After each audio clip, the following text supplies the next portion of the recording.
नगर निगम है जो बिहार की राजधानी पटना है, ये वहाँ की नगर निगम है और वहाँ मंत्री साहब तो बाहर का ही खाली समाधान करेंगे। बिहार का लूट यात्रा। नमस्कार दोस्तों, अभी हम मौजूद हैं गांधी मैदान में। जी हाँ दोस्तों, ये गांधी मैदान जो ठीक पटना के बीचों बीच है और यहाँ आपको समस्याओं का कतार प्रतिदिन मिलेगा। जो कल बीएसएससी के छात्र यहाँ धरना दे रहे हैं, आज देखिए फिर पटना नगर निगम, जिनको साफ करने की जिम्मेवारी छोटे स्तरीय लोगों की होती है, जो नीचे रह के पूरे कामों को देखते हैं और पूरे शहर को साफ करने की जिम्मेवारी लेते हैं। आज आए तो भीड़ देखे तो पता चला कि ये सब जो जितने आपको दिख रहे हैं सब नगर निगम में बड़े बड़ी जितनी भी गाड़ियां चल रही हैं उनके ड्राइवर हैं। तो आके आज इनसे बात करते हैं और पहले पता करते हैं कि आखिर समस्या क्या है, क्योंकि ये समस्या शहर के बीचों बीच है और हमारे राज्य के जो मुख्यमंत्री हैं वो समाधान यात्रा कहीं और निकाल रहे हैं। समस्याएं आपके अगल बगल है लेकिन समाधान यात्रा लेके आप कहीं और चल दिए। तो आइए इनसे बात करते हैं और पूछते हैं कि क्या समस्या है। क्या समस्या है चाचा, क्या समस्या है भैया? समस्या ये है भैया, महंगाई 3 गुना बढ़ गया है। हम लोग का सैलरी 1 रुपया नहीं बढ़ा है। जैसे 3 गुना जैसे महंगाई बढ़ा है तो वेतन हम लोग के 3 गुना नहीं बढ़ा के 2 गुना बढ़ा के डबल कर दिया जाए। प्लस बार बार धमकी दिया जाता है कि हटा देंगे, ये करेंगे। हम ही लोग सब पूरा अंचल में 6 अंचल में काम होता है, सारा हम ही लोग बड़ा गाड़ी चलाते हैं सब अंचल में। कितने ड्राइवर हैं आप लोग टोटल? 600 कितना जी, 2200 के आसपास सब। कुल मिला के अगर सारे आप लोग बैठ जाए तो हमारा शहर जो है वो कचरा का पहाड़ बन जाएगा। तो यहाँ समस्या, अगर चीजों को ठीक से देखो और सोचो तो अगर ये अपनी गाड़ी बंद कर देते हैं तो हमारा शहर खुद एक कचरे के पहाड़ में तब्दील हो जाएगा। लेकिन हालांकि ये मजबूर है, ये विवश है, ये कुछ अपने स्तर से नहीं कर सकते हैं, तो एक आवाज उठाने के लिए आज गांधी मैदान में एकत्रित हुए हैं। तो आपका कितना सैलरी है भैया? 13,142 मिलता था। अब दूसरा कंपनी वो भी नहीं मिलेगा। अब मिलेगा 11,200। पीएफ काट के आपको उतना मिलेगा। अगर पीएफ इंक्लूड हो जाएगा तो 13,000 कुछ जाएगा। अगर 26 दिन का मिलेगा, अगर 26 दिन के अलावा आप 30 दिन ड्यूटी करते हैं तो आपको 13,000 मिलेगा, उसमें पीएफ इंक्लूड मिलेगा। कब से ही सैलरी आप जो बता रहे 13,000, कितना दिन से है सैलरी? 5 साल से सर, 2018 से। एक चीजों को और आप ठीक से समझिएगा, 5 साल से इनकी सैलरी है 13,200 रुपया। और मैं आपको मैं एक आंकड़ा बता रहा हूँ, इस 4 साल के अंदर सरसों तेल का दाम 100 से जाके 160 रुपया तक चला गया है और इनकी जो सैलरी थी वहीं की वहीं अटकी रह गई। तो आप सोचो, और इनकी सैलरी वहाँ जहाँ अटकी हुई है वहाँ से और नीचे जाने के स्तर पे और कगार पे खड़ी है। जिस समय हम ज्वाइनिंग किए थे सर, उस समय भारत एलपीजी गैस 400 में कुछ रुपया कम था। अभी 1200 रुपया भरते हैं। पेमेंट देखिए वहीं के वहीं है। महंगाई कहाँ चल गया? जिस समय 400 रुपये सिलेंडर लेते थे, आज 1200 रुपये ले रहे हैं। और मतलब सैलरी में कुछ बढ़ाव कोई ध्यान नहीं दे रहा सरकार, ध्यान नहीं दे रहा। कितना कोरोना में गंदा काम करते हैं हम लोग। कोरोना में कोई बाहर बिलाई गाय सैनिटाइजर दिया गया। ये कौन सी सरकार है? ये अंधी सरकार है, बहरी सरकार है या फिर गूंगी सरकार है?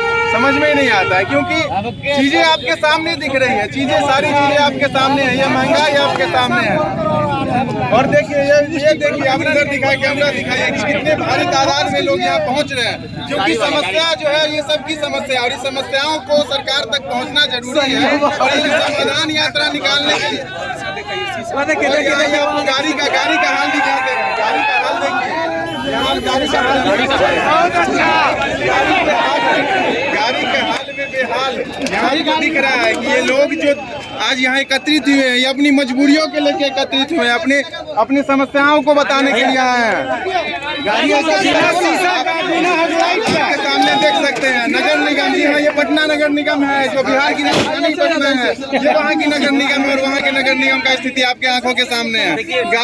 और एक बात बताओ, बिना शीशा के मौसम में जो हवा का गायब है शीशा, इस शीशा को कौन बनवाएगा? क्या ये लोग, क्या हमारे ड्राइवर भाई जो है ये अपने पॉकेट के खर्चा से बनवाएंगे? हम लोग का पॉकेट का खर्चा नहीं करता बनाने के लिए। तो मतलब लीजिए साला 13,000 रुपया सैलरी दो और पॉकेट के खर्चा से ही शीशा बनवाओ। ठंडा बहुत लगता है, गाड़ी में शीशा है नहीं है, ठंडा पैसा लगा। ऑफिस में कोई सुनने वाला है कि नहीं? अरे हाल में नगर निगम का चुनाव हुआ है, सुनिए, हाल में नगर निगम का चुनाव हुआ है। एगो वार्ड पार्षद चुनाव जीतने करोड़ों करोड़ खर्चा कर दिया, और जो ये नीचे कस्बे के जो लोग हैं, जो मजबूर हैं, जो बेबस हैं, उनकी समस्याओं को साला न कोई सुन रहा है न कोई देख रहा है। 2 महीने नहीं दे रहा हटाने का ये लोग धमकी देते रहता है। अरे बेरोजगारी है ना भैया, 12 करोड़ के इस बिहार में बेरोजगारी बहुत है। तो अगर आप कहिएगा कि हम टाइट हो जाएंगे, अगर आप नारे लगाना शुरू कर दीजिएगा तो ये आपको धमकी देंगे कि आपको हटा देंगे, आपको पैसा पैसा कम हो गया। बताइए, महंगाई 5 साल में 2 गुना 1.5 गुना हो गया। पैसा कितना गुना हो गया? मतलब यार ये जो मुख्यमंत्री साहब ये समाधान यात्रा निकाले है ना, ये व्यवधान यात्रा निकाले है। समाधान है, व्यवधान जो मुख्यमंत्री साहब तो बाहर का ही खाली समाधान करेंगे। लूट यात्रा अरे पटना को खून चूस लो, लूट लो। पटना की समस्या इनको नहीं दिख रही है। पैसे कम कर रहे हैं, पैसे कम हो गया। यही जो मोदी साहब कहते हैं, जो बीजेपी वाले कहते हैं कि स्वच्छता अभियान, ये अभियान हो, स्वच्छता अभियान के जो मूलधार लोग हैं ना, ये यही लोग हैं। जिस दिन ये गाड़ियां बंद हो जाएगी ना साहब, उस दिन आपका शहर और पूरा देश गंदगी का एक पहाड़ बन जाओगे। क्योंकि जो बड़े बड़े ऑफिसों में काम कर रहे हैं ना, वो कभी सड़क से उठा के कचरे आपके सड़क या आपके शहर को साफ नहीं करेंगे। अगर आपके शहर को साफ करने की जिम्मेवारी है तो ये इन्हीं लोगों की है जिनको आप देख रहे हो। ये वही भीड़ है जो 13,000 की नौकरी पे यार इस महंगाई में काम करने को भी बेबस है। और जब ये आवाज उठाते हैं तो इनको बोला जाता है कि आप आवाज उठाओगे तो आपके आवाज को दबाने के लिए आपको यहाँ से निकाल ही दिया जाएगा। और बेरोजगारी के डर से बेचारे ये अपने परिवार के को चलाने के डर से ये वहाँ चुप हो जाते हैं और कुछ कर नहीं पाते हैं। तो ये और क्या क्या समस्या है? 2 महीना का पेमेंट बाकी है। 2 महीना का पेमेंट वाले, लेकिन 2 महीना से क्या आपका घर चल रहा है कि भूखे रह रहे हैं सब? अरे समस्याएं साफ है साहब। सबसे बड़ी बात इस जनता की है, जिस जनता के सामने सारी चीज होती है, लेकिन फिर भी जनता आंख मूंदे जब चुनाव का समय आता है तो लग जाते हैं कि हाँ हम इस जात के हैं तो इस जात के नेता को वोट देंगे, उस जात के हैं तो उस जात के नेता को वोट देंगे। कल ही यहाँ बीएसएससी के छात्र आंदोलन कर रहे थे, आज यहाँ पटना नगर निगम के जितने भी ड्राइवर लोग हैं। समस्या तो साला इतना है कि आप समस्याओं को देखो तो आपके पास समस्याओं का लिस्ट नहीं खत्म होगा, लेकिन आप समाधान यात्रा निकालने पूरे राज्य में एक व्यवधान यात्रा निकालने के लिए चल दिए हो अपने। अरे राजनीति यहाँ सरकारें सिर्फ तो आप लोग का क्या डिमांड है? आप लोग क्या कहना चाहते हैं सरकार से? कहना यही चाहते हैं कि हमारा जो तनख्वाह है जो 13,142 रुपये और बढ़ना चाहिए, लेकिन घटने का तो बात नहीं है। बिल्कुल बात नहीं, बढ़ना चाहिए। हम लोग कोरोना में इतना काम किया, कोई घर से नहीं निकला। हम लोग घर से निकल कर सब कुछ सर पर कफन बांधकर हम लोग रोड पर घूमते रहे। मतलब पुलिस का भी मार खाते थे। उतना करने वाली इसीलिए मिला, नौकरी से हटाने का धमकी दिया जाता है। योजना में करना तो करो, नहीं दिया जा रहा। ये सारा रिजल्ट जो दोस्तों आप देख रहे हो, सारा रिजल्ट बेरोजगारी का है। हमारे बिहार को इतना मानसिक रूप से बीमार कर दिया गया है, यहाँ इतना बेरोजगार कर दिया गया है कि आपको एक समय होता है ना जब आपको इस चीज का डर दिया जाएगा कि हटा दो यार, नौकरी करने वाले बहुत हैं, तुमको हटा देंगे साला, कल कोई और आ जाएगा। तो बेरोजगारी और बिहार का जो ये अजीब और बुरा हाल हो रहा है। पेमेंट बढ़ना चाहिए। कौन से नियम है? अभी एगो भैया कह रहे थे कि दूसरी कंपनी को दिया गया है ये जो सारा टेंडर है, तो ये कम पैसा में टेंडर उठा, हम भाग डायरेक्ट है कि हम लोग कम में टेंडर उठाए, हम लोग आप लोग को कम नहीं। उसमें अधिकारी को बोले है कि इतना में करो तो करना है तो करो, ना तो जाओ। मैं अधिकारी से पूछना चाहता हूँ कि आप अपना पेमेंट घटा के तो देखिए क्या असर पड़ता है। वो लोग या फिर यहाँ की जो सरकार है उन्हें बता देना चाहता हूँ कि ये अब नहीं रुकेगा जो इनका कहना है। हालांकि इनके समस्याओं को या तो गौर से देखा जाए और फिर इनके समस्याओं का समाधान किया जाए, क्योंकि बड़ी बड़ी जो कंपनियां आके यहाँ टेंडर लेकर और इनके तनख्वाह को निर्देशित करती है, दिशा निर्देशित करती है कि कितना सैलरी होना चाहिए। तो उन सब चीज़ों पे सरकार को खुद ही एक्शन लेना चाहिए, देखना चाहिए कि आपके शहर की जो सफाई जिनके हाथों में है, जिनके कंधे पे है, आखिर उनके जीवन, उनके परिवार का क्या समस्या है या फिर क्या होना चाहिए। और सरकार को इस पे पूरा ध्यान दे के इनकी समस्याओं का समाधान करना चाहिए। यहाँ तो सब रहता है सर कमीशन के चक्कर में।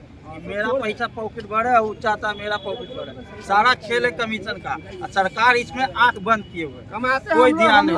हम लोग मेहनत करते हैं। की बात है, समस्या बिहार समस्याओं से बेहाल है और समाधान यात्रा पर निकली हमारी सरकार है। तो इस सरकार से गुजारिश है कि आपके पटना, आपके राजधानी शहर के अंदर जो समस्याएं हैं उन समस्याओं को थोड़ा सा निवारण कर दीजिए।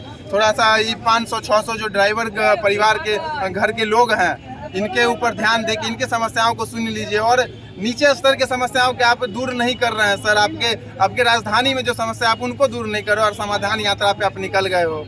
पहला बात है सर, समय से सैलरी नहीं मिलता है, स्कूल वाला नहीं मानता है, बिजली बिल वाला एक दिन भी नहीं रुकता है।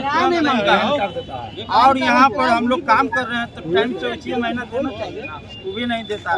मान लीजिए राशन वाला 2 महीना रुकेगा, नहीं रुकेगा। बिजली बिल वाला अभी लाइन पैसा खत्म होता है लाइन काट देता है। हम लोग के इस सब मामले में भी कोई नहीं देखता है, टाइम पर पेमेंट नहीं देता। सरकार सुंदर पटना बनाना चाह रहा है, तो हम लोग का पेट भरेगा तो वही ना बनेगा। सुंदर पटना के आधार ही आप लोग हैं। अगर सुंदर पटना बनाना है, हम ही लोग साफ सुथरा रखते हैं, हम ही लोग के पेट पर लात मार रहे हैं। ये कौन सी नियम है, कौन सी कानून है, हम सरकार से पूछना चाह रहे हैं। अंग्रेज तो चल गया, लेकिन से गलत है ये कहाँ से गलत है कि महंगाई 1.5-2 गुना हो गया और इनकी सैलरी वहाँ से और कम नीचे आ रही है। तो ज़्यादा से ज़्यादा इस वीडियो को शेयर करें ताकि ये आवाज़ जो है, ये इनकी जो समस्या है वो सरकार तक पहुँचे और सरकार इसका कुछ सरकार खुद महंगाई बढ़ा रहे हैं, हम लोग का पेमेंट घटा रहे हैं। बताइए बस सरकार से अब क्या लास्ट में आखिरी क्या कहना चाहते हैं? ये कहना चाहते हैं कि हम लोग का पेमेंट और बढ़ाया जाए और समय पे दिया जाए। 2 महीना करेंगे पटना को हम लोग ये कहना चाहते हैं। तो यही समस्या है जो कि आप देख रहे हो। अगर सब रुक जाता है, गाड़ियां रुक जाती है तो आपका हमारा शहर गंदा हो जाएगा। इस चीज़ के लिए हमको शहर मतलब देखना चाहिए, निकलना चाहिए कि कहाँ किनके साथ क्या समस्या है। और आप इस वीडियो को ज़्यादा से ज़्यादा शेयर करो ताकि ज़्यादा से ज़्यादा लोगों तक पहुँचे। जय हिंद, जय भारत। जय हिंद, जय भारत।